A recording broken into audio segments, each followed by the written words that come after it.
the issues that we have been having discussions, zile ziko kwa mpango. Other than the road you are seeing from Kisii all the way to Isibania, sisi hatujawahi ona lami. Governor alijaribu ingine hapa kidogo na hata haikuenda mbali. We had asked for a number of spur roads. If you look at the total number of kilometers that were given both in Homa Bay and Kisii and Kisumu is well close to 200 kilometers of spur roads. In the whole of Migori County, and I'm talking about from Rongo all the way to Kuria, the spur roads of the corridor 2, sisi hatukupata. Hapa kwangu niko na barabara nyingi. But let me start with the one which I'm sure you will be talking to. Iko barabara inatoka pale Stella, inaenda Sibuoche, inaenda Gogo. Hapo Gogo tuko na the Kengen power plant. But past Sibuoche hapo, that road also connects us with Nyatike to the Makalda mines. Inakuja namna hii, there would be a link to the archaeological site which is gazetted. It's called Thimli Chohinga on that other side. Inarudi namna hii, inakuja inatokelezea mali inaitwa Oyani. Your Excellency, hata saizi when it rains a little, hiyo barabara haipitiki. Ukituokolea hiyo barabara, sisi hatuna mambo ingine. Ukituambia ile kitu unataka, sisi tutafanya. One of the other spur roads is the one that was coming from Awendo, coming to Rapogi. And it should have gone all the way to connect us to watu wa Nyatike.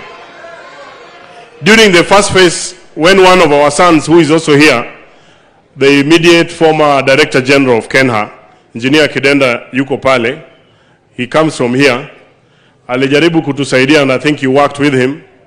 Alitengeneza ile ya kwenda Awendo namna hiyo. It's supposed to shikana kwenda kule Kilgori, hata sisi tukitaka kwenda Nairobi tunapitia hivyo. Imebaki kilomita kidogo, hata itatushikanisha na wenzetu kutoka pande ya Kuria. But from that particular point, hapa Uriri Center, unapitia hapo Oruba, inaenda huko mpaka Nyamria, inapanda juu. Then it combines with the other one kutoka a place called Oyani, where the other one ends, inaelekea hiyo pande. So I have given out all these requirements in our discussion with your CS for transport and the team. And I am sure they are working on it.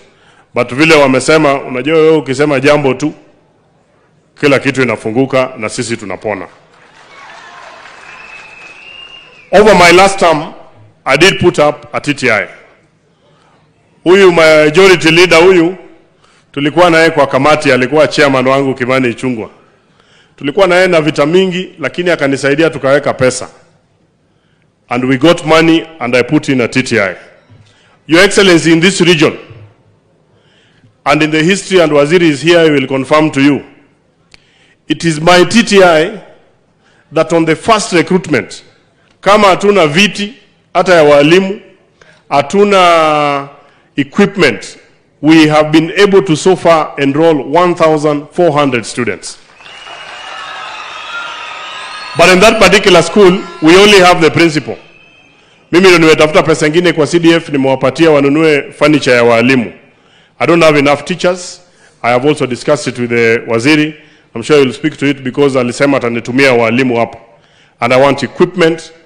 Waziri Eliud na wa education have also agreed that we are putting up there a nice city hub. So if you can also help us in that particular area, we will thank you very much, Your Excellency. One of the schools, na mimi naona umeshuka kwa ndege namna hii na ukamalizana nao, is Uriri High School. Aya vuvuzela kidogo tupunguze kidogo. This is a serious session. Dongo wakuwa ene materi ganyo. Hapo Uriri, there is a hall and there is a building ilikuwa imekwama. And I want to report hapa, Waziri, Your Excellency ameshuka kwa ndege na akaambia wanafunzi hapo, hiyo shule anawapatia 10 million shillings. In addition, amewaambia hapo anawapatia basi ya Scania. So one other school that I wanted to request for a bit of infrastructure funding, because I know over this short period of budget, is a school we have in East Kanyamkago. Inaitwa St. Mary's Oyola. That will be the second school. Kukipata tutengeneze a proper infrastructure hapo, Your Excellency. The other list of the other schools, nilimpatia waziri, and I'm sure as we go along, he will look into them. There is a major project here, ya Kengen. Feasibility study was done. Initial works have already been done. And I think it's just waiting a cabinet approval to expand the Gogo power plant from 2 megawatts to 8 megawatts. Ndio ikipelekwa hapa Soni, inakuwa redistributed so that we can have stable power to even encourage investors to come to this region. I want to thank you sincerely, Your Excellency, and I want to report.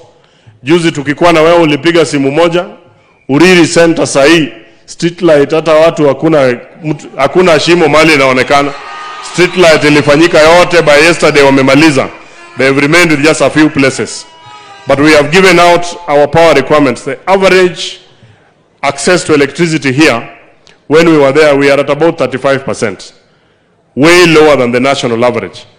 And I'm sure your Minister for Energy can also help us. Ndio watu waanze kupata stima in their villages. Finally, Your Excellency, this is a very, very wide constituency. We are ripe to be 2 sub-counties. Moja huku chini na hii ingine huku. And a couple of divisions and sub-locations. We have worked very closely with the officers. They have already done the work. And I think all that imebaki kule, wewe ukisema jambo moja tu, hiyo kazi imekamilisha.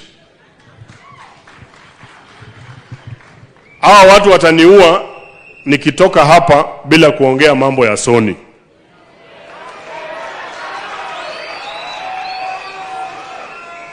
Right now we are seeing in the Western Kenya, some of those factories wameanza kuweka tani ya sugar inafika kama 5,600. Hapa iko shida kidogo. I'm sure you have a plan. Tafadhali, the only biggest economic activity sisi tunafanya hapa ni mambo ya sugar. We want to ask your government to consider something about this only so that our farmers can continue to have money in their pocket. Before I also forget, finally, we have also interacted with your guys in the Ministry of Health. There is a program and we have one of our level 3A hospitals at Pinyawacho. Your Excellency, hiyo shamba tumeshawapatia, wameshakuja wamefanya assessment. Wewe ukituongeleshia tu kidogo, hiyo kazi ndio hao watu wakiwa wagonjwa namna hii wapate matibabu. It will possibly be the biggest hospital in this particular sub-county. I don't want to bore you with a lot of things. Unajua sisi hatuku kupigia kura. Na umekubali kukuja kufanya na sisi. Kosonde ugocho ne rais. Donge neo kwa gone kura. Neo kwa gone kura. To iye mundu uo koda. Ber kosok ber. Mimi nilikuja nikauliza hawa wananchi. Uchaguzi imeisha. Sasa ni saa ya kazi. We have about 4.5 years plus to the next election. Tukiendelea kufanya sarakasi hapa sisi wenyewe, wananchi ndiye ataumia. Mimi nimechaguliwa, mimi niko na mshahara. Hata sasa hii naangalia tu tarehe, I think next week kakitu kataingia. Because they have already voted for me, I am doing my work. Ile kazi ambayo waliniambia nifanye ni kuwaletea maendeleo. Mimi nataka kuwauliza hawa wananchi, tufanye maendeleo ama tuende kwa sarakasi? Tufanye maendeleo ama tuende hapa maandamano kwa barabara? So we have made up our mind that we are only going to engage with the government for the betterment of the lives of our people. Mimi najua watatutisha, watasema mambo mingi, but as long as we are doing and our conscience is clear that we are doing something right for our people, sisi tutafanya kazi na wewe to ensure wananchi wamepata haki yao. Ama namna gani? Ya mwisho nikimalizia